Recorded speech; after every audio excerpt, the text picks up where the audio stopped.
Ok, très bien. Merci Mathieu. Bonjour à tous et bonjour à toutes.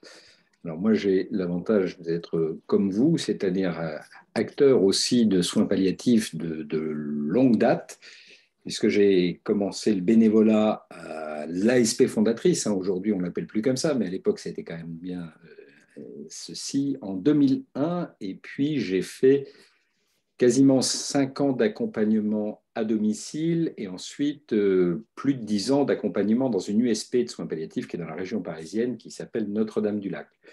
Mais comme Mathieu le soulignait, voilà, j'ai aussi envie de réfléchir avec vous à des sujets qui sont des sujets émergents. Je le fais en tant que sociologue, mais un sociologue qui est très concerné par les questions de soins palliatifs, puisque également j'ai été membre du bureau de la SFAP, la Société française d'accompagnement et de soins palliatifs, pendant 3 ans et j'ai été également administrateur de l'UNASP.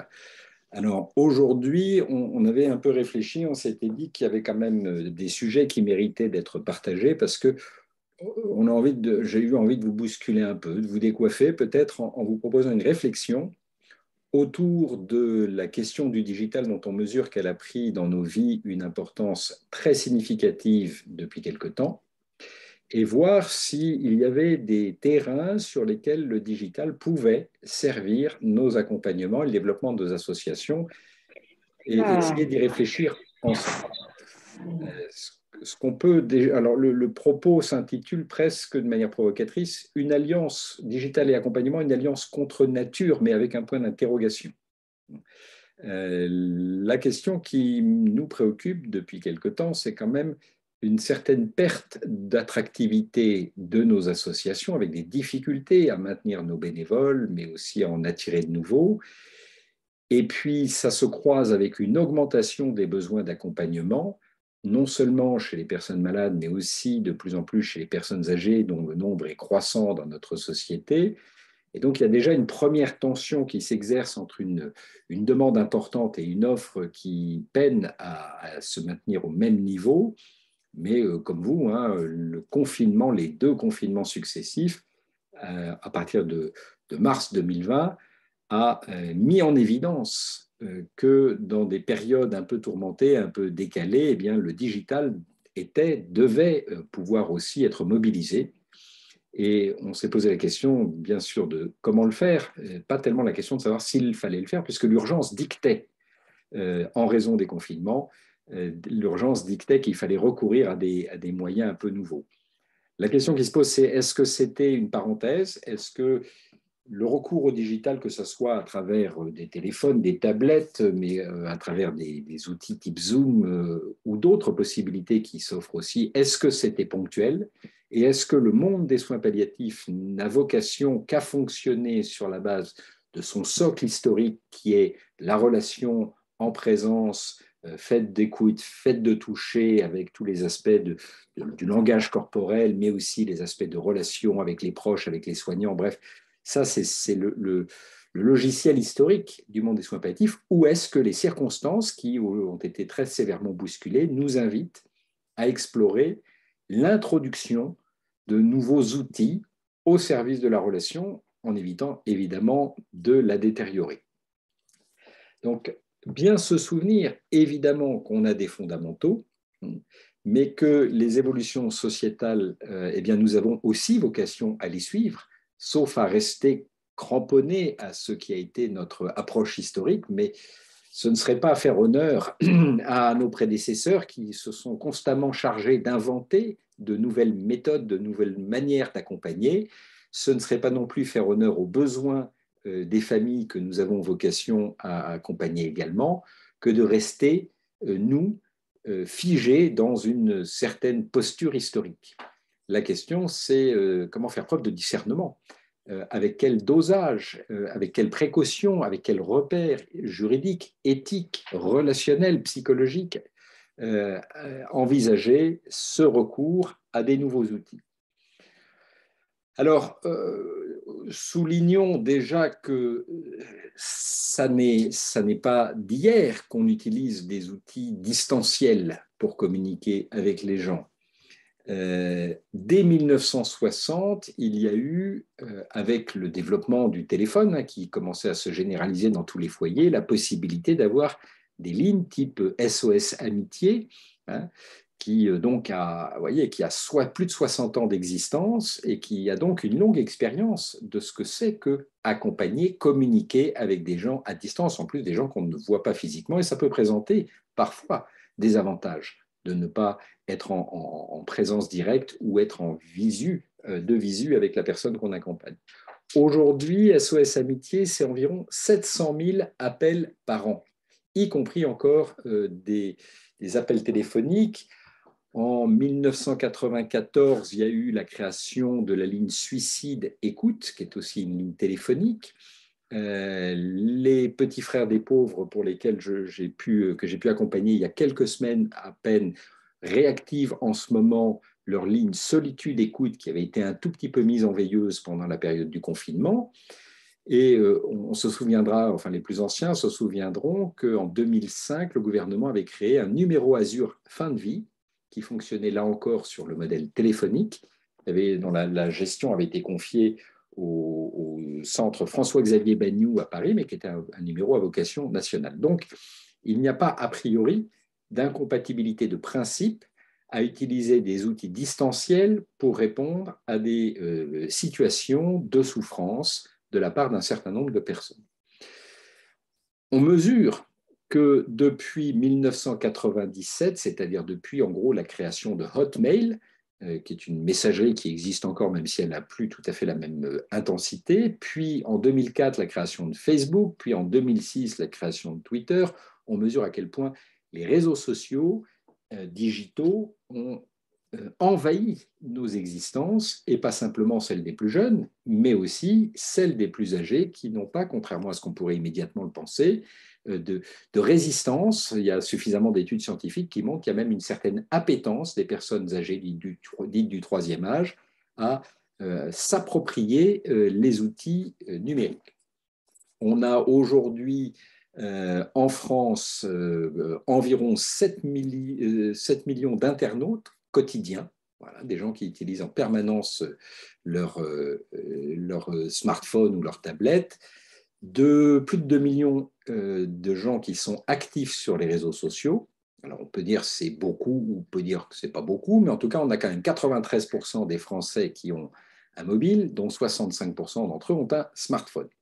Donc tout ça, je ne fais qu'enfoncer des portes ouvertes parce que nous-mêmes, nous sommes là en train d'être reliés soit par un ordinateur, soit par une tablette. On n'est pas ni des gens hyper à la pointe de la technologie, ni des dinosaures. On est des gens qui avons su intégrer dans notre mode de fonctionnement quotidien des outils supplémentaires. Alors pour un petit rappel aussi culturel, c'est-à-dire que le cinéma a accompagné petit à petit, a banalisé l'usage de ces technologies jusqu'en 2018 où, rappelez-vous déjà en 1999, des films comme Matrix qui ont établi l'idée que nous avions des univers parallèles. Alors c'est évidemment une science-fiction, mais qui peut avoir des aspects très modernes aussi. Et puis des films comme celui de Spielberg qui s'appelle Ready Player One et qui montre qu'il y a des générations, et pas que les plus jeunes, qui vivent de plus en plus dans des univers connectés, virtuels. On est maintenant à l'heure où on commence à parler de plus en plus d'intelligence artificielle qui gagne les aspects de nos vies. Vous avez sans doute des interfaces type Siri ou Alexa qui sont connectées et vous donnent des informations en continu. Intelligence artificielle qui vous accompagne dans votre vie digitale dès que vous allez sur un site ou un autre en vous faisant tout un tas de recommandations. Intelligence artificielle qui vous aide à interagir avec votre opérateur téléphonique avant de rentrer en relation téléphonique avec un vrai conseiller. Vous avez des chatbots et tout un tas de choses. Et on pourrait croire que ce sont simplement des aspects un peu parallèles de nos vies, mais on voit que de plus en plus de métiers sont aujourd'hui rattrapés, tissés, irrigués de l'intérieur par de l'intelligence artificielle, et pas simplement les métiers technologiques. Les métiers de la médecine s'appuient considérablement sur les data centers, sur des algorithmes pour faire des diagnostics, pour les aider à comprendre et à exercer leur métier, les métiers du droit, les métiers des avocats, les métiers des magistrats, mais bientôt les métiers de chauffeurs de taxi ou autres, et sans parler des automobiles autonomes, les journalistes, de plus en plus, voient leurs articles préécrits par une intelligence artificielle auxquels ils viennent apporter des compléments. Bref, on ne peut plus se contenter de dire que le digital a gagné le cœur et l'esprit d'une partie de la population, mais que la vraie vie est dans les poignées de main et les embrassades. Et donc, il nous faut intégrer ça, et le Covid nous a montré que grâce au digital, on pouvait aussi toucher des personnes qui sont non seulement à l'hôpital confinées, mais aussi des personnes qui sont à la campagne, isolées, dans une dimension de ruralité qui est parfois assez pénalisante. Hein. On peut aussi se rendre compte que grâce au digital, eh bien, les frontières du jour et de la nuit disparaissent. Je prendrai quelques exemples pour illustrer ça. Et alors, pour clore un peu ce tableau très technophile, hein, et qui peut un peu intimider ou effrayer, se rendre compte que nous sommes à l'aube d'un univers dont nous ne connaissons pas encore très bien les contours, mais dont nous percevons déjà d'une certaine manière la réalité. C'est ce que Facebook, ou Meta comme on l'appelle aujourd'hui, appelle le métaverse, c'est-à-dire un univers méta, un univers ailleurs, dans lequel les gens vont se construire des vies virtuelles. Et alors, Zuckerberg lui-même nous dit que le métaverse, qu'il appelle Horizon Worlds, le monde avec des horizons, eh bien, il appelle ça le Graal des interactions sociales. Alors, une fois que je vous ai bien douché avec tout ça, enfin, j'espère, tout au moins, on se rend bien compte qu'on a trois positions. Soit on considère que c'est un avenir inévitable et même souhaitable, et on devient profondément technophile, soit on se dit que c'est quelque chose d'absolument abominable parce que ça nous déréalise, ça nous sort du réel, soit on se dit que génération après génération, depuis des siècles, on a toujours intégré les technologies avec un peu de discernement, et on a toujours élargi notre manière d'être en relation les uns les autres à partir de l'introduction de ces nouvelles approches technologiques. Et donc, il n'y a pas de raison que des mondes comme celui de la culture, mais également des mondes comme celui du soin, soient tenus à l'écart de ces outils. Bon, eh ben, une fois qu'on a dit ça, qu'est-ce qu'on a dit? On n'a probablement pas dit grand-chose, sinon que, je reviens à mon constat de départ, nos associations sont à la peine. Alors, je ne sais pas si c'est la vôtre, comment ça se passe dans la vôtre, mais je constate pour intervenir un peu partout en France, mais également à l'étranger, qu'il y a une espèce de lame de fond. Paradoxalement, le bénévolat se porte bien en France. Le bénévolat, même à l'heure du Covid, n'a pas perdu de sa vigueur. Il s'est en revanche un peu transformé. À savoir que les gens attendent plutôt de la flexibilité dans leur bénévolat. Et donc, flexibilité dans les modalités, flexibilité dans les horaires. Ils s'orientent davantage vers une forme de bénévolat informel, ce qui veut dire qu'ils répugnent à adhérer à des associations avec des cadres trop stricts. Ils préfèrent aller faire du bénévolat de proximité, un soir par-ci, une journée par-là, bref. Nous allons sans doute être à la peine si nous ne réinterrogeons pas nos cadres de fonctionnement, parce que nous risquons de nous retrouver avec une pénurie de ressources bénévoles. Les bénévoles, contrairement à ce qu'on croit, le bénévolat chez les personnes âgées est plutôt en diminution à l'échelle nationale et il est plutôt en augmentation chez les personnes jeunes, c'est-à-dire les moins de 35 ans, et chez les actifs. Et donc, si c'est cette population-là qu'on veut essayer de faire venir avec conviction vers le monde des soins palliatifs, dans un moment de l'époque où sans doute nous souffrons de trop de distanciation, nous souffrons d'une forme de pénurie de relations sincères et authentiques les uns avec les autres, eh bien, il nous faut attirer les gens à partir aussi de leur monde. Et donc, pouvoir trouver ce dosage entre une une manière de présenter notre bénévolat qui soit moderne, qui soit en phase avec l'époque et qui soit capable de devenir un accès à un type de relation que nous faisons en particulier auprès des personnes malades ou auprès des personnes âgées. Pour vous dire les choses, je mène en ce moment une enquête assez complète sur l'attractivité des métiers du soin. Comme vous le savez, ce sont des métiers qui sont eux aussi à la peine. Il n'y a pas que le bénévolat en soins palliatifs qui souffre. L'ensemble des métiers du soin, aide-soignante, infirmière, même kinésithérapeute, mais d'une manière générale, l'ensemble des métiers du care, même les métiers d'assistante sociale, sont à la peine. Les hôpitaux vont avoir de plus en plus de mal à fonctionner, pas simplement parce qu'il y a des déserts médicaux, mais parce que ces métiers-là sont en perte d'attractivité. Et pour autant, quand j'interroge les gens dans ces enquêtes, et je leur dis, qu'est-ce qui vous attire, par exemple, pour aller voir les personnes âgées? Quand on étudie les métiers du soin dans les EHPAD, par exemple, puisque c'est un des sujets du moment. Ils disent, moi, ce qui m'intéresse, c'est de rencontrer quelqu'un qui a une mémoire du monde. C'est passionnant d'écouter des gens vous raconter leur histoire, vous raconter une époque, vous transmettre quelque chose qui aujourd'hui est perçu comme un vrai patrimoine. Donc, ils ne font pas ces métiers pour un statut social, ils ne font pas ces métiers pour une rémunération, parce que l'un comme l'autre ne sont pas très valorisants, mais en revanche, ils font ces métiers pour la relation, mais ils sont eux-mêmes pris dans cette espèce de paradoxe qui consiste à dire, je veux le faire, mais de manière moderne. La question qu'on peut donc se poser, c'est est-ce que le digital peut être sérieusement mis au service d'une relation de qualité? Et est-ce qu'il peut être le marchepied, le point d'entrée vers un autre type de relation qui est la relation plus complète en présentiel? Est-ce qu'il y a une complémentarité entre le digital et ce que nous connaissons en termes d'accompagnement? Ma conviction est que oui. Qu'est-ce qui me fait dire qu'il y aurait une complémentarité? Alors, une première expérience qui a bien fonctionné, dont certains d'entre vous ont sans doute entendu parler puisqu'on a été sollicité les associations de soins palliatifs, c'est la plateforme Mieux traverser le deuil.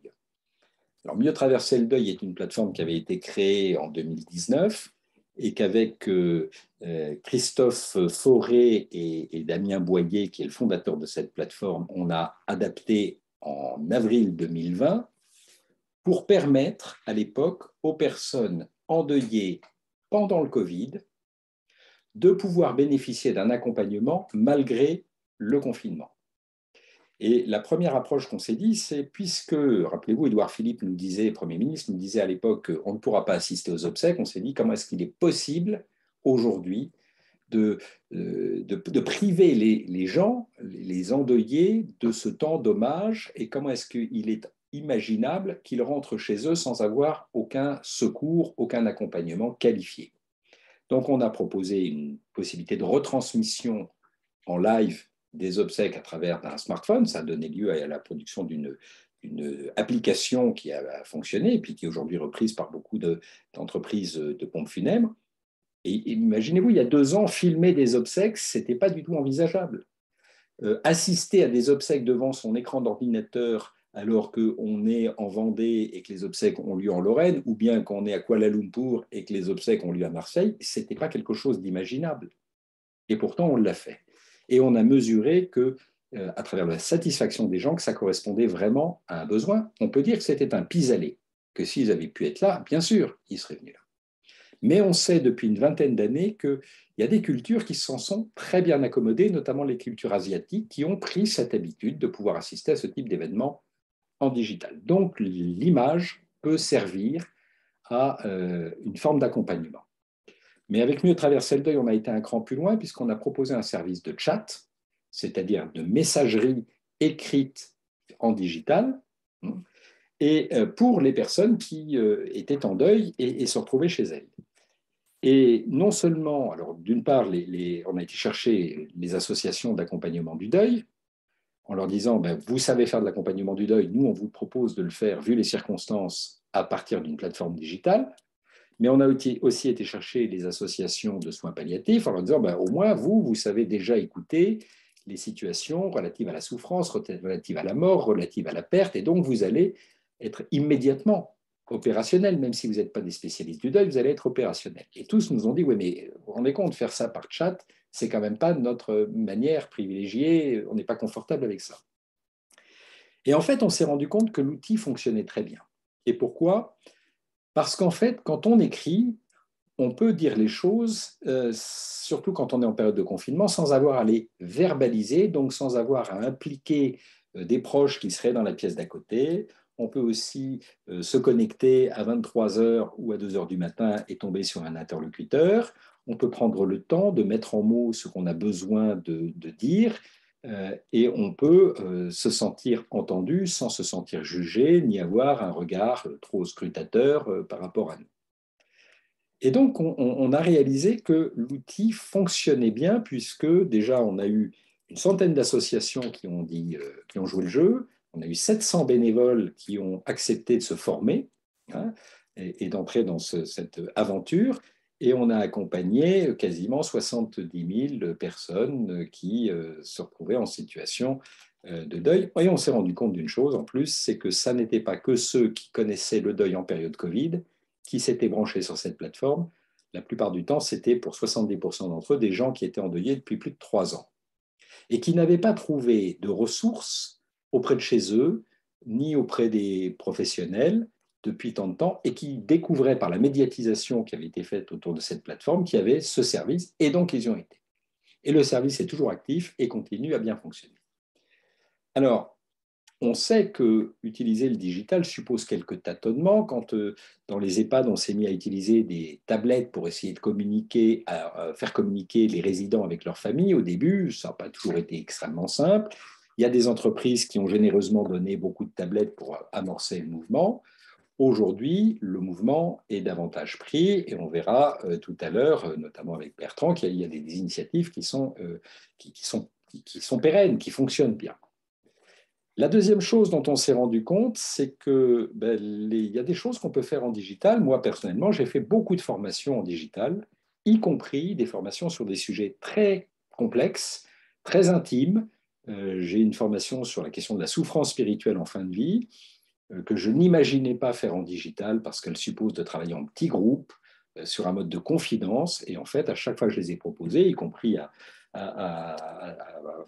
être là, Grand Paris, mais à d'autres associations un peu partout, ça a bien fonctionné dès lors qu'on sait comment utiliser l'outil digital pour mobiliser les personnes. Autre chose qui a bien fonctionné aussi, c'est la possibilité d'avoir des groupes de parole en digital. Alors on pourrait se dire, ben oui, mais là encore, c'est des choses qui méritent quand même d'être plutôt les uns avec les autres pour pouvoir interagir en direct.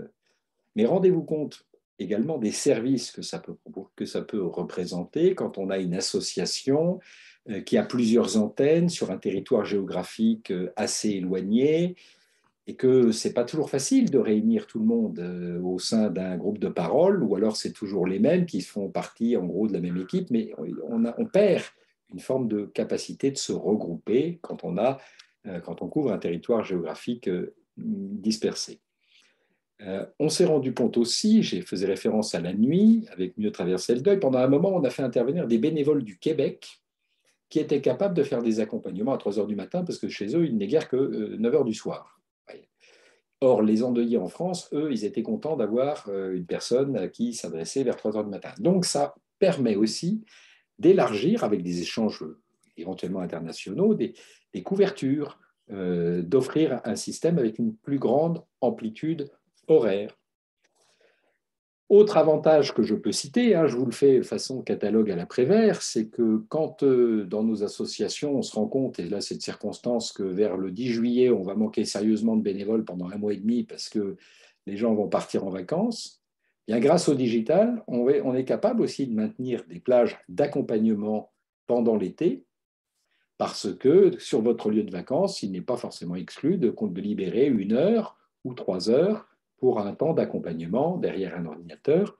Et en plus, le faire derrière un ordinateur ne suppose pas forcément de faire 4 heures d'affilée. Vous pouvez faire une demi-heure par-ci, un jour, 1 heure par un autre jour, et ainsi de suite. Donc, ça répond aussi à la flexibilité dont les candidats au bénévolat seraient plutôt friands. On peut faire ça à différents moments du jour et de la nuit. Autre avantage qu'on peut lister comme ça, toujours dans ce catalogue à l'après-vert, c'est quand même une certaine réduction des coûts. ce qui n'est pas négligeable aussi, des coûts de déplacement. Je faisais référence aux tissus, aux territoires qui sont à couvrir. Quand vous avez des bénévoles qui doivent systématiquement prendre leur véhicule personnel et assumer leurs coûts, même s'il arrive que ça soit remboursé par l'association, ce qui est rarement le cas malgré tout, voilà, là aussi quelque chose qui peut être mis en place. On peut aussi imaginer que voilà, il y a derrière la possibilité d'interagir avec des professionnels, avec des familles, bref, les usages restent à inventer. Ce que je voudrais que vous entendiez, c'est qu'il ne s'agit pas d'aller stigmatiser l'outil en tant que tel. Je prends les devants, peut-être que vous serez moins réactif que certaines personnes avec qui j'ai déjà interagi sur ce sujet et qui avaient une espèce d'aversion immédiate, hein, que j'entends et que je comprends, une réticence, une inquiétude même à l'idée que les soins palliatifs glissent vers une introduction de digital, une dose de digital de plus en plus importante. Mais l'expérience qu'on commence à avoir nous montre que c'est à nous de fixer les règles pour éviter que l'outil ne prenne trop de place et surtout de voir comment l'outil peut être une porte d'entrée pour aller étendre notre champ d'accompagnement. Alors, ça suppose, me semble-t-il, d'avoir conscience des risques. Il y a des risques, c'est que quand on voit la manière dont on a tendance à utiliser aujourd'hui des plateformes comme Zoom, dans le monde du travail, on les utilise de manière très fonctionnaliste, c'est-à-dire pour arriver à un résultat. Par exemple, une réunion de travail pour prendre une décision ou pour réfléchir ensemble, mais dans une vision très, très utilitaire, alors que nos accompagnements, eux, sont fondés sur le rythme, la relation de confiance, la capacité à dire ou à ne pas dire, les temps de silence, et ainsi de suite. Donc, on n'est pas sur quelque chose qui a une utilité immédiate, hein, dont on mesurerait au bout de la connexion si on a atteint une efficacité ou pas, mais on est sur comment créer de la convivialité, de la confiance, malgré une certaine froideur de l'outil. Ça, c'est quelque chose où nous pourrions même peut-être être un peu pionniers, un peu expérimentateurs de la manière dont le monde pourrait se servir de ces outils d'une manière plus chaude, plus humaine, plus attentive aux petits signaux de chacun. Ça, c'est un risque qu'il nous faut avoir. Il y a un deuxième risque qu'il nous faut aussi, auquel il nous faut réfléchir, c'est celui de la confidentialité. C'est-à-dire, ce qui est digitalisé peut être stocké quelque part, peut un jour ressortir sous une forme ou sous une autre. Donc, avec d'autres partenaires, il nous faudrait réfléchir à comment garantir l'anonymat, la confidentialité, l'éthique dans les relations d'accompagnement. Mais le digital fait l'objet de multiples parts de réflexion sur ces aspects éthiques. Il me semble que ils n'ont pas été, enfin, j'observe qu'ils n'ont pas été travaillés sous l'angle de l'éthique de la relation. Comment entrer en relation à travers le digital d'une manière qui soit éthiquement acceptable. Voilà. Enfin, j'ai envie de dire qu'il y a à nous la possibilité de montrer qu'il n'y a pas d'opposition de principe entre ces deux approches, que le digital n'est que le prolongement du téléphone qui a trouvé sa place, comme je le disais en préambule, dans les années 60. Et il me semble que ça pourrait aussi donner à nos associations un rôle local comme interlocuteurs vis-à-vis de municipalités, vis-à-vis de conseils départementaux, comme étant des animateurs de la vie locale. Ça nous donnerait la possibilité de toucher davantage certains lieux comme les EHPAD, peut-être plus tard les masses si on s'adresse à des personnes handicapées vieillissantes et ainsi de suite. Ça nous donne la possibilité de rebondir sur l'isolement social d'un grand nombre de gens, parce qu'il n'y a pas que les personnes hospitalisées en fin de vie dans les EHPAD ou dans les unités de soins palliatifs, il y a aussi celles qui sont en hospitalisation à domicile et qu'il est quand même de plus en plus difficile d'aller toucher. Et donc, c'est plus facile de rentrer sans doute par le biais d'une tablette qu'au bout de 40 km de véhicule et aller sonner à la porte de quelqu'un. Vous voyez le brassage assez large qu'on peut en faire. Le terrain n'est pas du tout balisé. Il est à peine labouré. Je pense qu'on sera plus intelligent si on y réfléchit à plusieurs, mais ma conviction aujourd'hui est que nous ne pouvons pas totalement nous absenter de ça. Il y a un dernier aspect que je n'ai pas cité qui me semble extrêmement important aussi, c'est qu'il nous faut apprendre à maîtriser mieux le digital parce que l'administration de nos associations y recourt de plus en plus. Et c'est une fonction essentielle pour aussi faire vivre nos associations. Il n'y a pas que le bénévolat d'accompagnement, il y a toutes les fonctions qui y contribuent. Et donc, on sait aussi que nos associations sont à la peine de trouver des gens prêts à s'investir parce que ça demande du temps, parce que ça demande des compétences, parce que ça suppose d'endosser une forme de responsabilité qui est parfois intimidante. Mais voilà, avec des outils collaboratifs, on est capable aussi de donner une autre image de la manière dont nos associations vivent et sont également gérées. Voilà ce que j'avais envie de partager à la volée avec vous. Maintenant, on va peut-être proposer à Bertrand de nous faire un témoignage d'une expérience et ensuite on aura une discussion à bâton rompu, je l'espère, et je vous remercie. Merci beaucoup, Tanguy. En effet, Bertrand, je propose qu'on prenne 5 minutes pour que tu évoques l'expérience de l'usage de la visio que vous avez eu à l'ASP Cambrésis, qui effectivement est né pendant la crise sanitaire, est né de la crise sanitaire, mais se prolonge aujourd'hui. D'accord. Merci Mathieu, vous m'entendez? Oui. Tout va bien, bon, parfait. Alors, je vais vous expliquer un peu la genèse du projet qui est une réalisation concrète. Alors, il a pris un coup d'accélérateur, si je puis m'exprimer ainsi, à cause du Covid, mais la réflexion était entamée avant le Covid. On s'était, avec mes collègues bénévoles, interrogés sur l'anxiété des patients qui étaient hospitalisés dans nos 2 unités de soins palliatifs. Enfin, on intervient essentiellement sur 2 unités de soins palliatifs.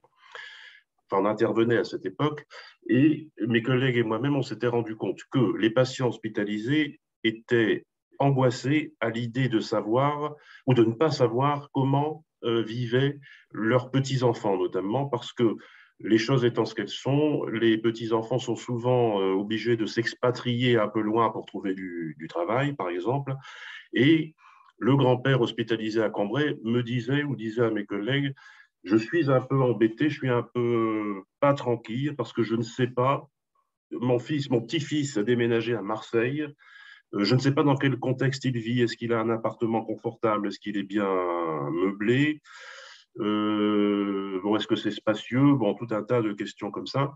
Et quelquefois, il arrivait qu'on ait au téléphone le petit-fils à Marseille qui me disait: vous savez, je suis quand même inquiet parce que mon papy, je suppose qu'il est bien soigné, mais je ne sais pas s'il est rasé de près tous les matins. Je ne sais pas quelle est la qualité de la nourriture que vous lui donnez. Alors donc, et la réflexion petit à petit, on avait mis tout ça en commun et on s'était dit, dans le fond, on peut peut-être imaginer ce que vient de dire très brillamment Tanguy. On peut peut-être imaginer de faire des mises en relation autrement que par téléphone, autrement que sur un téléphone comme ça, avec un plus grand confort de son, un plus grand confort d'image. Et j'ai porté toute cette réflexion à un ami que j'ai depuis fort longtemps, un ami d'enfance, qui travaille qui a créé une société d'informatique et qui m'a dit: bon, écoute, laisse-moi un peu de temps, je vais y réfléchir. Il a réfléchi, il nous a fait une proposition qui s'est appelée Tous en visio. Il a conçu un espèce de totem qui fait, c'est vraiment quelque chose d'assez imposant, ça fait 1,60 m, 1,70 m de haut, sur 50 cm, un peu plus peut-être de large. Alors c'est imposant, mais c'est très maniable. C'est sur roulette. Et Covid oblige, les responsables de la clinique m'ont dit c'est très bien votre idée, c'est très bien votre produit. Encore faudrait-il que ça ne mange pas du temps du personnel soignant qui a un acte médical à poser, prendre l'attention, faire une piqûre, etc. Que sais-je. Encore faudrait-il que ce soit vraiment utilisable uniquement par les bénévoles pour laisser le temps aux médecins, aux infirmiers, aux aides-soignantes de faire leur boulot. Donc, j'ai ramené cette interrogation auprès de mon ami concepteur de solutions et je lui ai dit, c'était à la fin du premier confinement, je lui ai dit, on a été confinés, il faudrait imaginer une solution qui puisse permettre aux bénévoles de prendre la main de leur domicile, d'organiser une visioconférence de leur domicile, puisque peut-être qu'on ne reverra plus un confinement aussi strict, mais et il a conçu un produit. Bon, je ne sais pas partager l'écran, mais Mathieu pourra vous faire parvenir le descriptif. Techniquement, je ne vais pas vous expliquer puisque c'est d'une simplicité biblique. Moi, j'arrive à le faire, donc tout le monde peut le faire normalement. Il suffit simplement de connaître l'adresse Internet du petit-fils dans le cas de figure que j'ai pris et de lui envoyer une invitation par un lien comme l'a fait Mathieu pour ce soir et puis s'assurer qu'effectivement il sera là à 18h ou à 19h pour pouvoir entrer en communication avec son grand-père. Alors, pour parer un peu aux écueils que Tanguy a décrits, je vais vous décrire l'association telle qu'elle existe à Cambrai-Douai. Nous avons 2 bénévoles qui ont dépassé les 80 ans, qui ont créé pratiquement avec le président de l'époque l'association de soins palliatifs. Ça ne les dérange pas. Du moment que c'est moi ou un autre collègue qui envoie le lien, etc., il n'y a qu'à appuyer sur l'écran et brancher la prise, ils savent le faire. Donc, bon, je ne dis pas qu'ils l'utilisent, ce n'est pas une utilisation pour eux quotidienne. Ensuite, j'ai la chance, moi, d'avoir réussi, nous avons réussi à recruter des personnes jeunes, 4 ou 5, 6 ont moins de 50 ans et 3 ont moins de 40 ans. Donc, c'est un peu plus leur génération et ils sont très à l'aise avec ça. Alors, qu'est-ce que je voulais dire? La simplicité d'utilisation, ça a été conçu non pas pour remplacer, bien entendu, l'accompagnement, mais ça a été conçu pour soulager, pour améliorer le confort des patients et améliorer aussi le confort des familles, puisque l'un et l'autre se réassurent mutuellement, si je puis m'exprimer ainsi, en se voyant, en parlant, en échangeant. Alors, pour préparer la petite réunion de ce soir, j'ai rencontré à peu près tous mes collègues et je leur ai dit quels sont, selon vous, les avantages et les inconvénients pour être tout à fait clair. L'une de mes collègues m'a dit, alors je vous cite ces mots, il y a un investissement affectif très important de part et d'autre. Elle me dit, il y a une grand-mère, une arrière-grand-mère par exemple, qui avait appris la naissance d'une de ses arrière-petites-filles et qui voulait à tout prix la voir quelques jours après la naissance. Alors finalement, on a fait cette visio, sauf qu'un problème technique qu'on a résolu très rapidement a fait que la première tentative n'a pas marché. La dame s'est effondrée en larmes en disant je vais mourir, je n'aurais pas vu mon arrière-petite-fille. Bon, très rapidement, on a mis en place et ça a été. Mais il y avait vraiment, comme elle l'a dit ma collègue, un investissement affectif très, très important. Ensuite, une autre expérience qui nous a été donnée de vivre, c'était une famille qui habitait en Suisse avec un patient hospitalisé donc chez nous à Cambrai. Un décès s'était produit dans leur famille et la fille qui habitait en Suisse voulait à tout prix que ce soit elle qui explique à son père que quelqu'un était décédé dans la famille. Bon, et ça, c'est pas quelque chose qu'elle voulait faire par téléphone, elle voulait pas non plus le faire par écrit. Elle m'a dit, il y a tout un contexte de préparation qu'il faut que j'explique, il faut que je dise que ce monsieur était malade, etc. Bon, c'est plus compliqué à faire par téléphone quand on voit la personne, quand on sait que, par exemple, il est assis dans son fauteuil, il est paisible, il est reposé, on peut parler. Donc, c'est des expériences, à mon avis, extrêmement positives. Alors, elle m'a dit, il y a des considérations techniques et, par exemple, il faut bien s'assurer que la couverture, je ne suis pas un technicien, mais la couverture Internet existe bien sur le lieu où on veut faire une visioconférence. Il faut s'assurer de la disponibilité du fils, de la fille ou du petit-fils. Si on dit visioconférence à 18h, il faut qu'il soit là à 18h, sinon, ensuite, les créneaux sont pris par d'autres patients. Donc, s'il y a un retard de 10 minutes, ça bouscule le planning, si je puis m'exprimer ainsi. Que vous dire d'autre ça ménage le temps des soignants, ça facilite les relations humaines.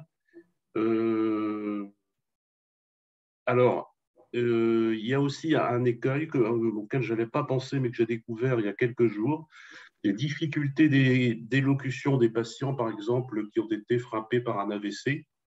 Le bénévole, quelquefois, doit traduire un mot, parce que le mot n'est pas bien prononcé. Mais ça, c'est une autre, c'est une, comment dirais-je, c'est une amélioration de l'accompagnement. Enfin, ça permet d'accompagner différemment. Enfin, il y a vraiment le bénévole est remis à sa place de bénévole central entre la famille et le patient. Il sert de médiateur, d'intermédiaire. Et bon, a priori, tout le monde s'y retrouve. Voilà. Que vous dire de plus? Ben, je répondrai volontiers à vos questions, bien entendu. Alors, ma collègue m'a dit, c'est quand même plus intéressant avec ce système, alors moi j'appelle ça un totem, mais bon, avec ce système que des petites tablettes ou de l'ordinateur avec lequel je suis en train de vous parler, parce qu'elle me dit, il est compliqué de mettre entre les mains de quelqu'un qui a 90 ans, plus de 90 ans, une tablette. Ils ne savent pas trop, ce n'est pas leur génération, ils sont un peu effrayés. Là, ça démystifie aussi l'aspect informatique. C'est le bénévole qui s'en occupe, c'est juste devant le lit du patient. Bon, c'est confortable pour tout le monde. Alors, je vous rassure, je n'ai absolument pas d'intérêt dans l'entreprise de mon copain. Merci beaucoup, Bertrand. Voilà. Merci encore à vous deux. On peut lancer tout à fait le temps des échanges. J'espère que ça vous a inspiré. Je vois déjà une question de Dominique. Oui, bonjour à tous de Toulouse. Oui, une précision, Bertrand, si vous voulez bien, parce que je n'ai pas compris finalement le rôle du bénévole dans ce cas-là. Est-ce que c'est finalement un rôle, entre guillemets, de technicien qui facilite la mise en relation entre les familles, ou est-ce que le bénévole participe activement à la conversation qui a lieu à ce moment-là entre les deux interlocuteurs, famille, etc., le médiateur, ou est-ce que est-ce qu'il assiste à l'entretien? C'est ça que je n'ai pas bien compris. Alors, il assiste à l'entretien si l'une des deux parties prenantes le souhaite, ou s'il faut, dans le cas que je viens de citer, aider par la traduction de mots qui sont mal prononcés. Mais il lance le bénévole. C'est un humain au milieu de deux autres êtres humains. Il se retire si c'est un entretien entre un patient et sa famille. Donc, le bénévole n'a pas vocation à rester, sauf si on lui dit aidez-moi. Mais en fait, une fois que la conversation est lancée, il n'y a plus d'intervention humaine. Hein.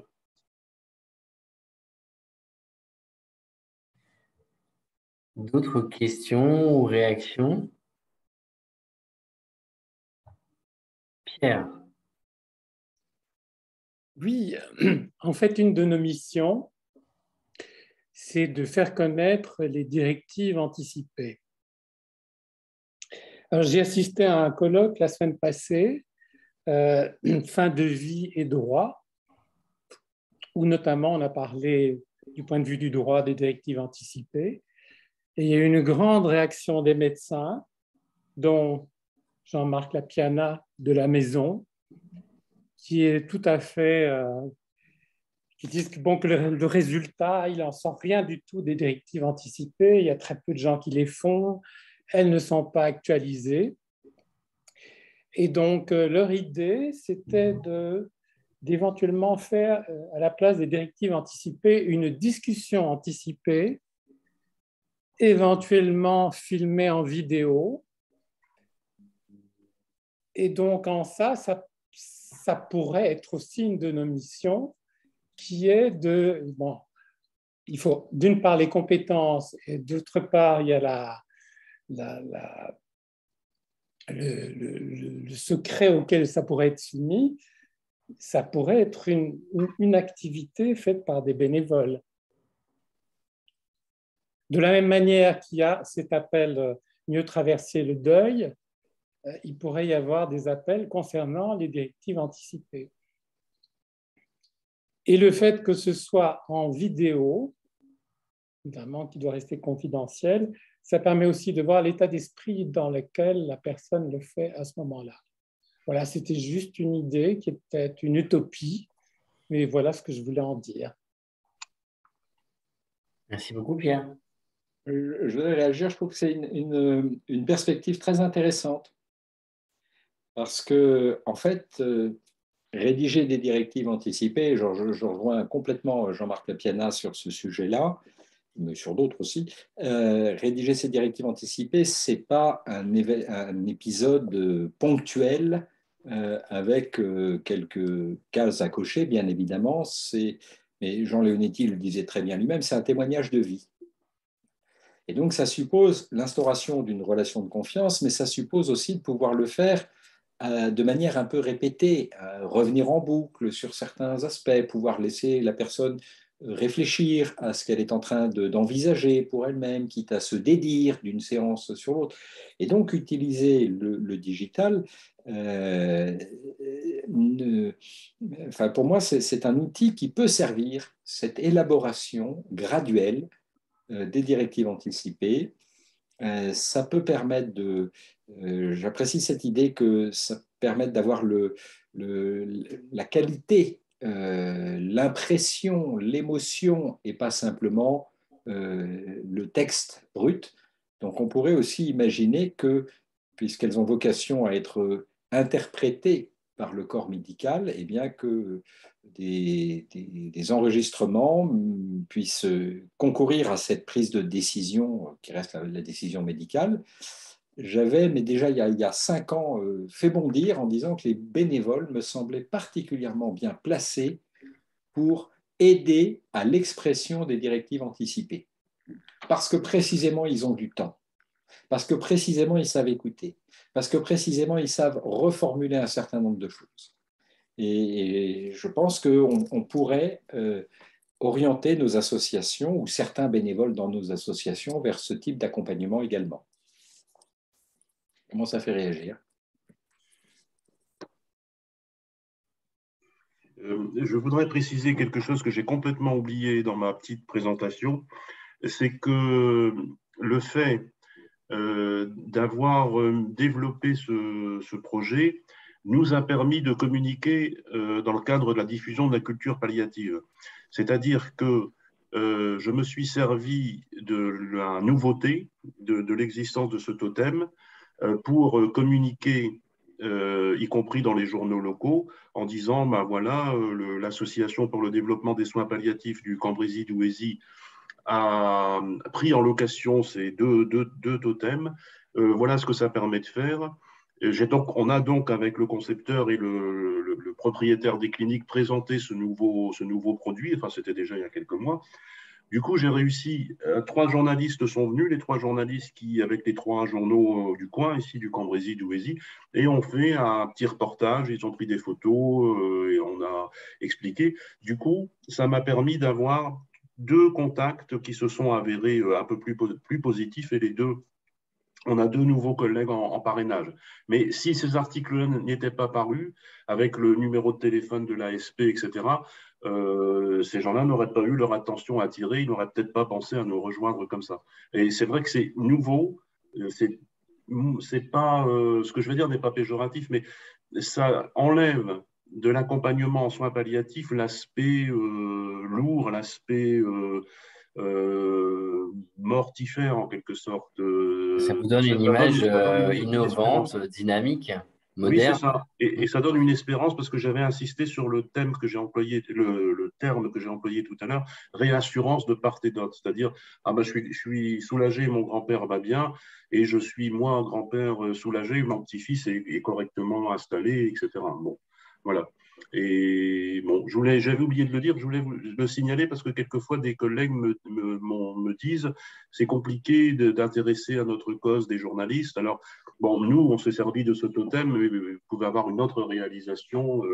N'hésitez pas à les solliciter, puisque en plus, il faut savoir amener ça habilement en disant à la fin de vie et va revenir dans le débat politique, dans le débat citoyen. Donc, les journalistes sont parfois intéressés à raccrocher une actualité locale avec une actualité un peu plus nationale. Voilà. Béatrice, vous vouliez intervenir? Oui, 2 choses. J'ai lu récemment un article de volontaires, de bénévoles en Australie qui justement avaient mis au point un système d'enregistrement en vidéo pour les personnes faire le récit de leur vie qui seront remis après le décès de la personne. Et aux États-Unis, notamment l'Université du Vermont, ils ont une formation de doula de fin de vie. Et les doulas de fin de vie sont un peu comme nous, les bénévoles, sont des personnes qui sont présentes, mais qui sont également, qui entrent dans le faire, mais le faire tout en étant présente. Et dans le faire, il y a justement ces récits de fin de vie, ces conversations autour des directives avancées.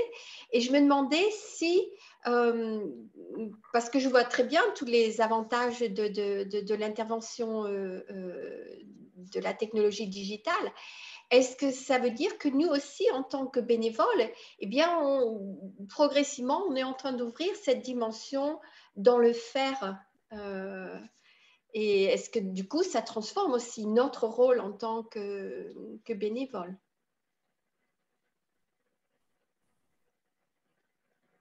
Voilà, c'était un commentaire. Oui, merci Béatrice.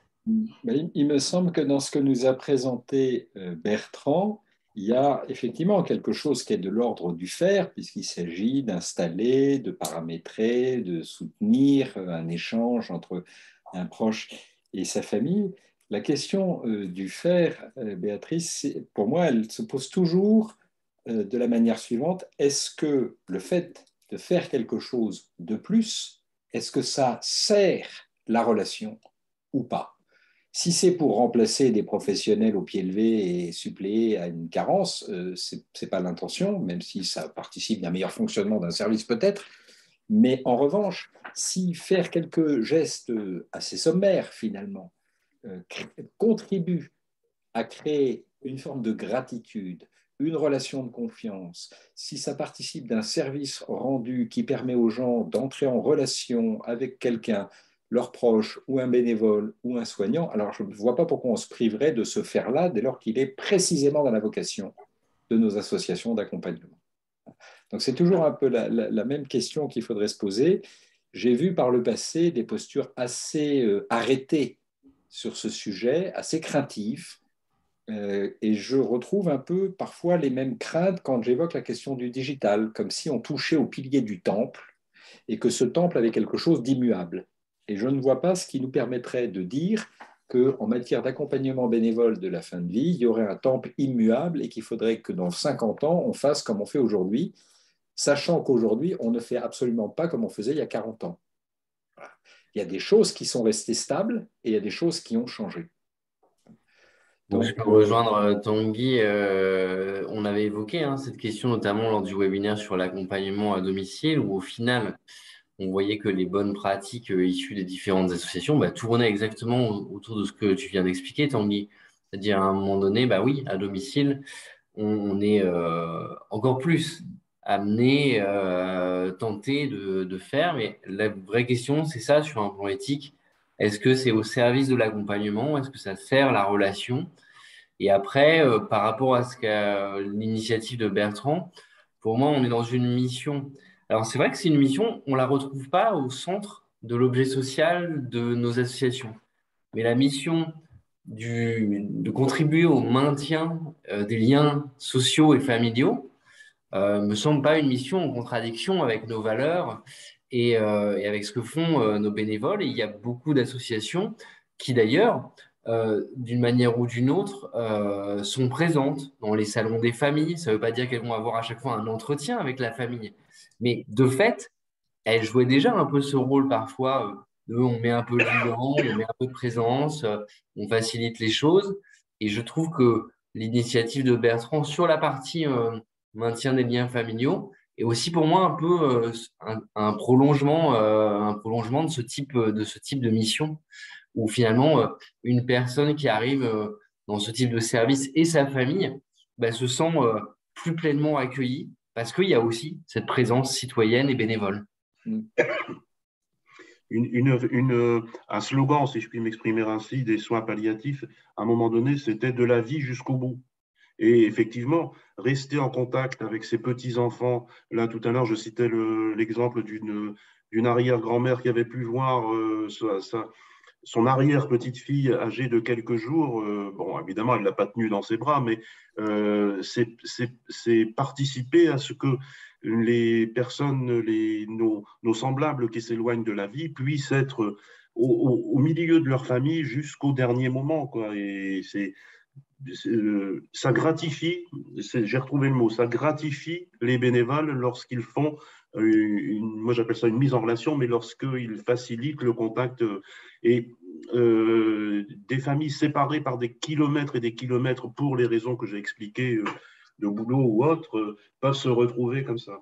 Et ça permet aussi à des bénévoles qui, j'ai la chance d'avoir, enfin nous avons la chance à Cambrai d'avoir des bénévoles qui travaillent encore et qui viennent faire des accompagnements le samedi après-midi, ça permet d'avoir des échanges avec une famille qui est rassemblée parce qu'elle ne travaille pas le samedi après-midi, quoi. C'est une évolution du bénévolat, comme l'a dit Tanguy, qui n'est plus tel qu'on pouvait le concevoir il y a 50 ans ou 40 ans, tout simplement parce que ces techniques étaient balbutiantes à cette époque. Je peux tout à fait concevoir ça. Mais je pense qu'il y aura des conversations à avoir, à continuer à avoir, où notre rôle de bénévole pourrait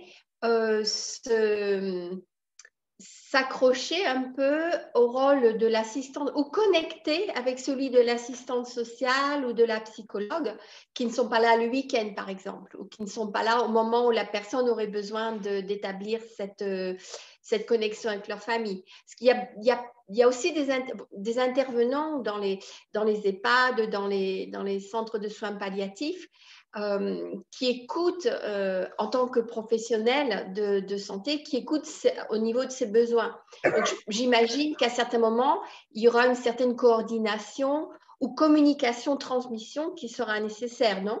Je continue à faire l'avocat du diable. Hein. Ce n'est pas du tout être pour ou contre. Hein. C'est juste pour alimenter la conversation. Je suppose que c'est toutes les associations de soins palliatifs partout. On est quand même assez impliqué dans l'équipe soignante et il n'est pas rare du tout que les psychologues du service nous mettent un petit mot sur le bureau des bénévoles en disant « Madame Dupont de la chambre 306 souhaiterait avoir une visio à 19h30, est-ce qu'un bénévole peut différer son accompagnement pour être présent à 19h30 ?» Parce que à ce moment-là, les professionnels ne travaillent plus, peut-être, mais ça souligne l'importance du bénévole au sein du service et ça souligne aussi, même aux yeux des médecins de soins palliatifs, l'importance, l'intérêt d'avoir des bénévoles au sein de ce service. Ça apaise aussi, parce que quelquefois, sans trahir l'escret médical, Malsa me dit on a un patient qui est très, très, très agité. Le fait de pouvoir discuter avec son épouse qui connaît depuis 50 ans, ça va apaiser et il sera plus réceptif au traitement qu'on lui continue de lui faire. Bon, ça valorise, moi, d'une certaine façon, ça permet de valoriser l'intervention des bénévoles qui en parlent en groupe de parole très, très librement et très, très positivement. Est-ce qu'il y a d'autres questions, d'autres sujets que vous vouliez aborder? Marie-Claude? Ah, il faut rallumer votre micro, Marie-Claude. Voilà. Je remercie beaucoup Tanguy parce que tout ce qu'il a exprimé rejoint tout à fait ce à quoi on pense. Alors ensuite, dans la discussion qui a suivi, il y a deux niveaux. Il y a d'une part l'utilisation de ces nouvelles technologies pour l'accompagnement des résidents et d'autre part l'utilisation de ces technologies pour faire vivre nos associations. Dans un premier temps, je dirais que si on a sauvé beaucoup de choses dans nos associations depuis 2 ans, c'est grâce aux nouvelles technologies. Car sinon, nous n'aurions pas pu faire nos assemblées générales. Parfois, on a partagé. Il y a des gens qui étaient là, d'autres qui étaient en visio. Nous n'aurions pas pu faire des conseils d'administration. Nous n'aurions pas pu partager nos inquiétudes. Et nous n'aurions peut-être pas pu non plus recruter de nouveaux bénévoles. Or, on a pu continuer au même niveau à recruter des bénévoles chaque année, à les former. Donc, ce point me semble essentiel, développer nos associations, mais avec une nouvelle population de bénévoles, en effet, des beaucoup plus jeunes et beaucoup de personnes qui travaillent. Elles ne trouveront un intérêt dans ce qu'on leur propose que si on se diversifie, que si on évolue nous-mêmes. Si on reste sur nos acquis, on va les perdre, car c'est une autre population. Et il faut absolument regarder ça en face. L'autre population, c'est aussi celle des personnes qu'on accompagne. Alors, c'est vrai que par la force des choses, pendant les confinements, nous avons pu, grâce à des étudiants d'écoles d'infirmiers, d'écoles de médecine, qui étaient affectés dans des EHPAD ou dans des hôpitaux en surnombre, nous avons pu communiquer avec des résidents qu'on accompagnait parce que ces jeunes allaient avec leur tablette les trouver. Et là, on a découvert autre chose, l'accompagnement, c'est-à-dire surtout dire aux résidents qu'on ne les avait pas oubliés, qu'on ne pouvait pas aller les voir, mais qu'ils étaient présents dans nos pensées. Et même leur montrer, par exemple, les fleurs de notre jardin. Eux qui ne sont pas sortis de chez eux, quelquefois depuis 2 ou 3 ans, ils n'ont pas vu l'air du large. Et là, ils voyaient un jardin et ils nous voyaient avec nos fleurs. C'est quelque chose dont on m'a reparlé beaucoup après. Alors nous, on ne s'est pas trop compliqué. On est allé avec Skype, hein, parce qu'on a appris aussi à communiquer avec nos propres petits-enfants par Skype, parce que sinon, on ne les verrait pas, parce que les miens, comme ceux des autres, ils sont partis au loin. Donc, je pense que c'est intéressant pour l'accompagnement des personnes malades et de leurs proches, mais ce n'est pas le fondamental. Je vais dire tout simplement, ce n'est pas ma tasse de thé, quoi. Mais c'est nécessaire quand même. C'est un outil intéressant et je crois qu'il faut qu'on apprenne à s'en servir. Mais la vie de nos associations, pour là, c'est incontournable, hein. Si on n'y va pas, on va perdre un potentiel énorme. Même pour la formation initiale. Par exemple, on se regroupe dans notre région Bretagne pour proposer depuis très longtemps 2 formations initiales en présentiel pour une douzaine, 10 à 12 bénévoles. Seulement ceux qui habitent loin ou ceux qui ne recrutent que 1 ou 2 bénévoles par an, eh ben, ils n'y trouvent pas leur compte.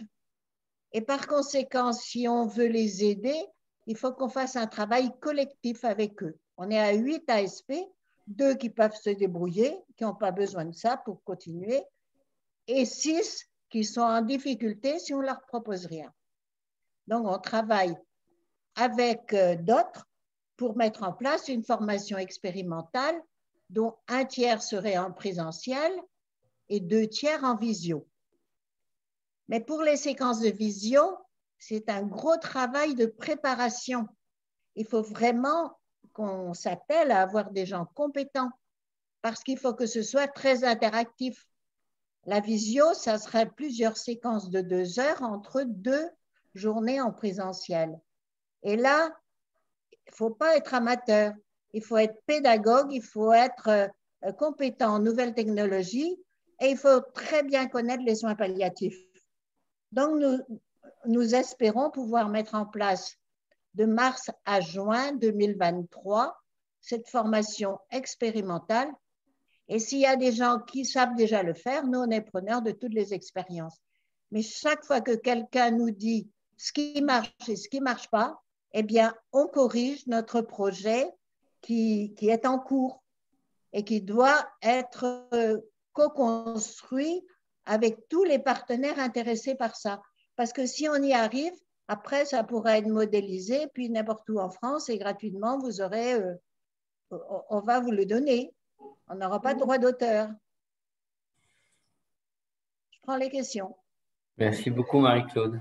J'ajouterais quelque chose par rapport à ce que vient de dire Marie-Claude, que je partage, hein, évidemment. C'est qu'il n'a échappé à personne à quel point les technologies se développent extrêmement rapidement. Et soyez certains d'une chose, c'est que ça va aller même de plus en plus vite.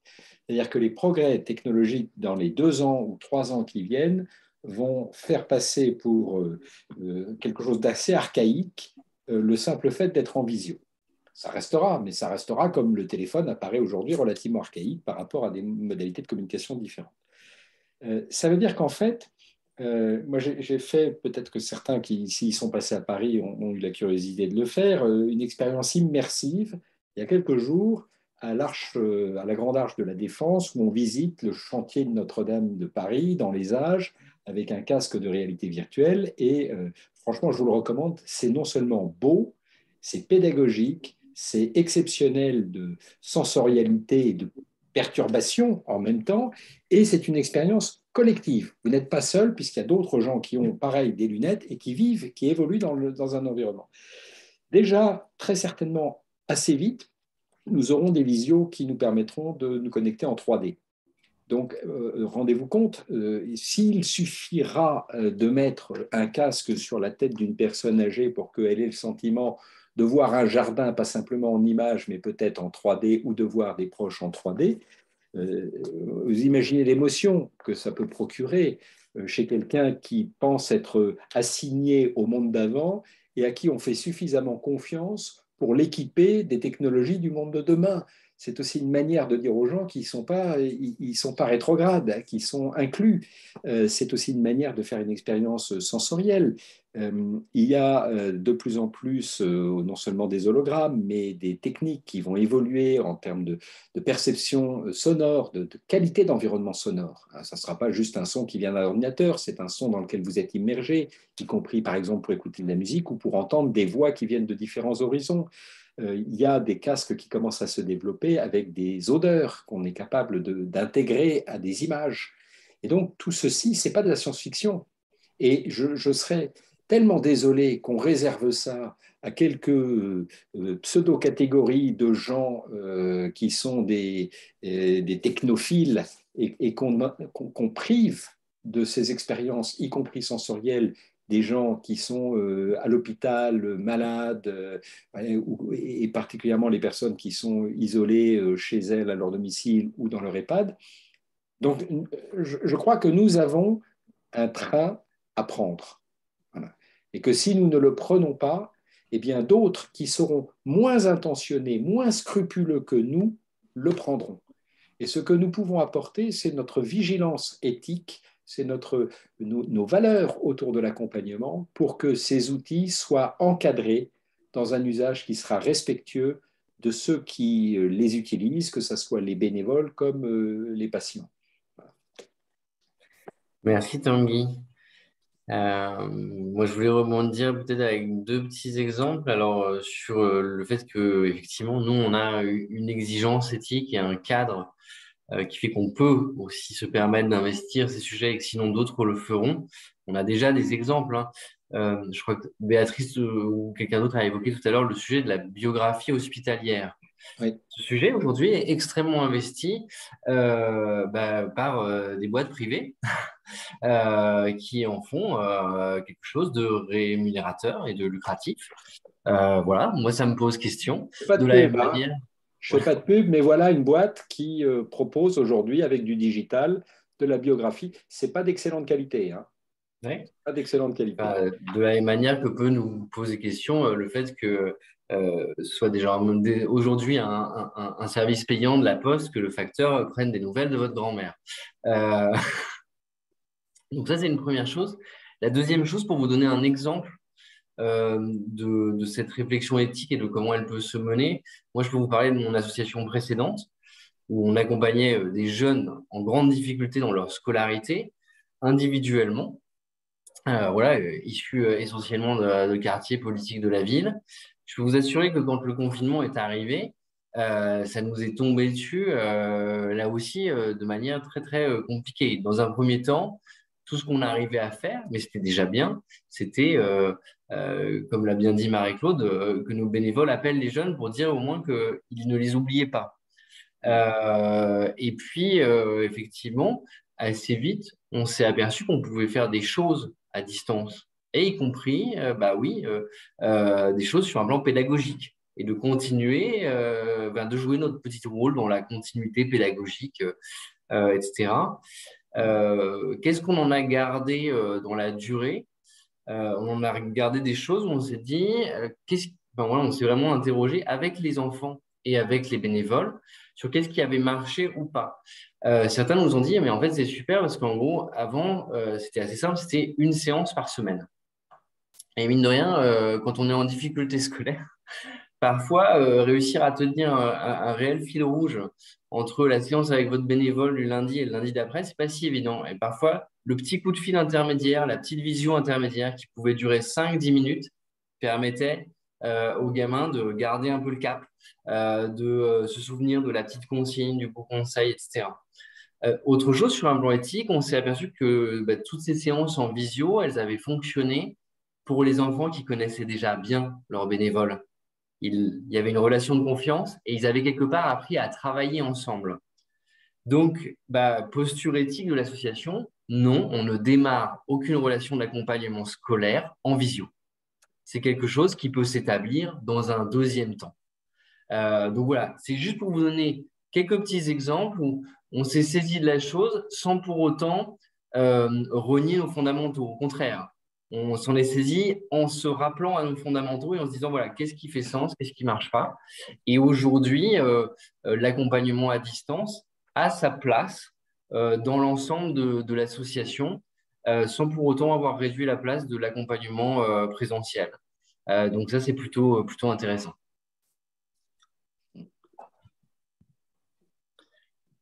Voilà, je ne sais pas s'il y a d'autres questionnements, réactions, envie de partage. Dominique. Juste un petit peu, mais ça serait plus en ligne avec ce que Marie-Claude mentionnait au niveau administration pour les associations. Oui. Effectivement, les groupes de parole, pour ceux qui peuvent se déplacer, qui sont à côté, elles peuvent s'y rendre plus régulièrement, mais pour les autres, c'est beaucoup plus compliqué. Comme elles donnent déjà du temps en tant que bénévole, ce n'est pas toujours facile de ressortir en fin de journée pour aller au groupe de parole. Et ça pourrait être une manière finalement de permettre d'intégrer, tout en ayant le groupe de parole présentiel, d'avoir aussi un système pour qu'il y ait aussi participation en visio pour les autres qui habitent un peu plus loin. Et je ne sais pas si ça se fait déjà, Marie-Claude, si ça s'est fait dans votre organisation. Alors, ça s'est fait pour nos conseils d'administration, pour nos réunions d'équipe et pour l'Assemblée générale. Il y avait une partie en présentiel, une partie en visio. Pour les groupes de parole, ma réserve est le problème éthique. Les groupes de parole sont confidentiels. Tout ce qui est dit dans la salle reste dans la salle. Et par conséquent, si je devais participer à un groupe de parole en visio, j'aurais cette réserve et je ne serais pas très spontanée. Mais je crois qu'il faut qu'on travaille là-dessus et comme a dit Tanguy, il y a le volet éthique à prendre en considération selon ce qu'on veut faire quoi, avec la visio. Moi, dans un groupe de parole, je m'exprime parce que je sais qu'il y a la confiance et la confidentialité dans la pièce où je me trouve. Et puis, par Internet, c'est pas pareil pour moi. Donc, moi, là, je n'ai pas la réponse pour le groupe de parole. Mais les groupes de parole, pour les faire fonctionner avec le prix de l'essence et tout ça, c'est un autre problème. Hein. Ce n'est pas facile. On a 4 groupes de parole pour l'association. Et puis, actuellement, on essaie de mettre en place pour à partir de septembre et jusqu'en juin l'année prochaine. On s'arrache un peu les cheveux. Hein. Bon, bah, je m'engage à faire quelques recherches sur les outils de visio. Nous pouvons garantir de la confidentialité. Après tout, on a aujourd'hui des moteurs de recherche qui garantissent la confidentialité. Je suis sûr qu'il y a forcément des outils sur le marché qui peuvent offrir un cadre et des garanties plus à même voilà, de sécuriser, d'être adaptés à ce type de rencontre. Je crois qu'il y avait Jacqueline et Dominique qui voulaient intervenir. Oui, Oui. bonsoir à tout le monde.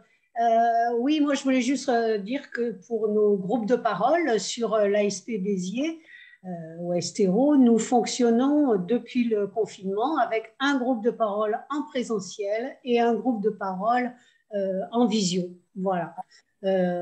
C'est vrai que c'est au niveau, comment dire, au niveau des kilomètres, au niveau de tout ça, et c'est vrai qu'il y a plus de personnes maintenant qui sont intéressées à rester en visio. Voilà. Et bon, ça se passe très bien, mais c'est vrai que les outils pour la confidentialité nous intéressent donc fortement, Mathieu. Voilà. Ok, c'est noté. Merci Jacqueline. C'est Dominique. intéressant, c'est de se donner des règles parce que j'ai constaté qu'il y a des endroits où quand on prend des habitudes en visio, ça dissuade certains de continuer après en présentiel. Je suis d'accord. Donc, il faut pouvoir aussi se donner un règlement intérieur qui laisse une place à la visio, mais qui contraigne encore un peu les bénévoles à des temps de présence en groupe de parole ou de formation en présentiel, pour qu'on ne soit pas sur des associations totalement digitalisées. Ça a été un des sujets à mieux traverser le deuil, c'est comment est-ce qu'on crée une communauté de bénévoles qui, en plus, sont répartis dans toute la France, à la différence de vos associations où vos bénévoles sont sur un territoire géographique. Sur MTD, on s'est retrouvé avec des bénévoles qui venaient de tous les territoires de la France, y compris de l'étranger. Et donc, il a fallu penser qu'il y avait des temps de rencontres qui devenaient obligatoires.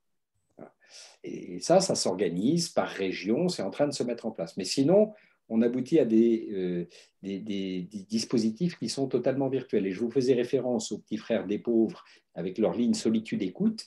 Ils ont fait un temps de rencontre il y a un mois de ça en Sologne, où ils ont fait venir les bénévoles qui venaient du nord, du sud, de l'est et de l'ouest pour qu'ils se rencontrent. Voilà. Donc ça, c'est des choses, des points de vigilance à avoir quand même quand on introduit trop de digital.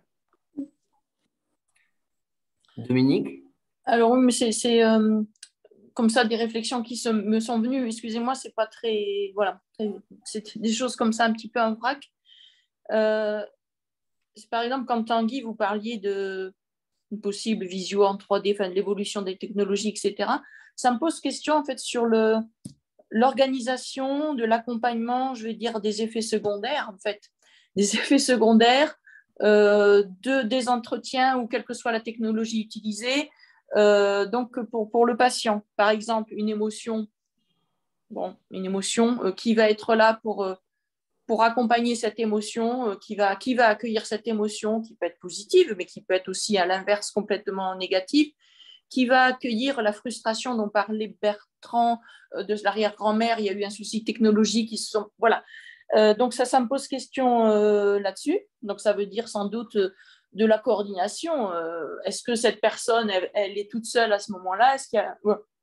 Donc, ça. Et puis, la deuxième chose aussi, c'est en fait aussi cette... je ne vois pas pourquoi le numérique ne le permettrait pas, mais je pense que c'est important que le patient puisse garder toujours cette liberté de ne pas se sentir piégé dans un entretien qu'il ne veut pas avec cette personne qu'on lui propose ou qu'il ne veut plus parce que il n'ose pas dire que c'est trop long, que c'est voilà. Parce qu'il y a cette technique qui peut-être va faciliter les choses ou pour d'autres va être plus compliquée. Quand on ouvre une porte, la personne nous dit oui, nous dit non. Voilà, toujours en fait du coup garder cette liberté à la personne qui va appeler ou qu'on va contacter, dire non, j'ai pas envie parce qu'en fait j'ai pas envie que ce soit cette personne-là, tout simplement. Enfin, vous voyez. Voilà. Alors après, par rapport à l'accueil des émotions, je sais très bien aussi que quand on quitte une chambre de façon, on va dire, accompagnement traditionnel, on ne sait pas non plus ce qui se passe après et que peut-être on a fait de gros dégâts et que peut-être il va pleurer et que on va créer des frustrations, des vides. Enfin voilà. Donc, bien sûr. Mais bon, c'est une question un petit peu en vrac comme ça. Des réactions un peu sur le vif. Non, mais c'est des vraies bonnes questions où effectivement, enfin, Tanguy le disait pour les groupes de parole, mais ça vaut pour tout type de situation. Si à un moment donné, effectivement, on utilise plus ces outils, ça suppose d'avoir une méthodologie tout aussi rigoureuse que celle que vous avez construite au fil du temps par rapport à l'accompagnement, avec ce même recul, etc. Effectivement. J'ajouterais une chose par rapport à ce que Dominique vient d'évoquer, c'est qu'on a cru, à mieux traverser le deuil, que le chat était un pis-aller, que c'était quelque chose qu'on pouvait mettre en pratique rapidement, et on avait offert, et toujours, on a offert la possibilité de basculer du chat vers la conversation audio-vidéo. Et en réalité, c'est une facilité qui est demandée par très peu de gens, parce qu'ils découvrent qu'il y a un certain confort dans le chat, comme je le disais tout à l'heure, à pouvoir écrire. Donc, on peut imaginer que nos accompagnements évoluent aussi vers quelque chose qui est plus de l'ordre de l'écriture que de l'ordre du parler. Et notamment, dans le chat, c'est beaucoup plus facile de dire « ça suffit, j'arrête ». Voilà. Et je reviendrai. Donc, il y a une liberté presque contractuelle qui est plus facile, qui est plus immédiate, une préservation de la liberté de l'autre dans le cadre de la relation qui est intéressante et plus aisée dans le chat que dans la relation audio et ou vidéo. Donc, vous voyez, on peut avoir une palette de méthodes, de moyens de communiquer. Alors, je voudrais préciser, bien entendu, que l'on propose le service et que si le patient nous dit non, ça ne me convient pas, bon, c'est tout. Et il est arrivé aussi, une fois ou l'autre, que l'on diffère parce que le patient revenait d'une chimio et était particulièrement fatigué, donc il nous a dit non, là, on avait prévu une visio, mais on ne la fera pas aujourd'hui. On est à la disposition du patient et de la famille. Donc, on a appelé la famille en disant oh, il est un peu fatigué, on propose de le refaire demain, il n'y a pas de chimio, est-ce que ça vous convient? On arrête 1 heure et puis voilà. C'est bien entendu, c'est le patient qui est notre patron en quelque sorte. Ok, il est 19h28. Alors on peut prendre une dernière question, une dernière remarque si vraiment ça brûle quelqu'un. Annie. Il y a aussi un côté un peu financier. Enfin, nous, je suis en Ariège. Là, j'avais du mal à venir en visio parce que j'ai la 3G. Donc, c'est un peu laborieux. C'est souvent coupé. Donc, nous, je pense qu'on a encore du temps avant de pouvoir s'adapter complètement au digital. Et le côté financier aussi. Je pense que ça revient cher d'investir dans le matériel pour transporter, enfin pour avoir des contacts en visio avec les personnes. Je sais pas, ouais. Enfin, je m'exprime mal. Oui, je peux vous donner en 2 mots ce que ça coûte à l'association, à l'ASP Cambrésis Douaisis. C'est une forme de location qui tourne autour de 100, c'est aux environs de 110 € par mois. Bon, alors ça peut être cher. J'avoue que grâce à des mécènes, on n'a pas vraiment de gros problèmes financiers, mais j'ai trouvé que c'était abordable. Alors évidemment, la location, si il y avait un souci technique, le dépannage, si je puis dire, est compris. Donc, ça ne me paraît pas quelque chose de… L'aspect financier ne me paraît pas rédhibitoire, quoi. Là, moi, je peux juste compléter effectivement sur la question du coût. Alors, il y a des choses très variables en fonction des solutions technologiques, etc. En revanche, ce qui est à peu près certain, c'est que aller chercher des sous auprès de financeurs pour ce type d'investissement, moi, de mon expérience, c'est pas la chose la plus compliquée du monde. Les fondations, les entreprises ont une vraie sensibilité à la transformation digitale des associations. Je suis d'accord. Très bien. Je vous propose qu'on s'arrête là. Il est 19h30. On avait dit qu'on respecterait le timing. Merci beaucoup à Tanguy. Merci Bertrand pour ton illustration. Merci à tous pour voilà, ces éléments de partage. On s'est dit avec Tanguy qu'il pourrait y avoir tout à fait une suite à ce webinaire après la rentrée, notamment peut-être pour aller un petit peu plus loin sur des questionnements plus liés à l'accompagnement bénévole en tant que tel et à la question de l'éthique. Donc voilà, donc, il peut y avoir tout à fait un deuxième temps. N'hésitez pas à revenir vers moi pour me dire si vous êtes intéressé pour prolonger la discussion et la réflexion. Et n'hésitez pas non plus à me faire remonter toutes ces initiatives de terrain. Enfin voilà, typiquement Jacqueline, le fait qu'il y ait un groupe de parole en Zoom, à distance, etc. C'est des choses où plus moi j'ai une idée globale de ce qui peut se faire sur le terrain, plus je peux voir quels outils on peut aller chercher pour travailler ça collectivement. Voilà, un grand merci à tous. D'accord. Bonsoir. Merci à Bonne vous. soirée. Et bon été. Hein. Oui. Bonsoir à tous et bonnes vacances. À très bientôt. À bientôt. Au revoir. Belle soirée en tout cas. Merci. Merci. Ascenseur en descente.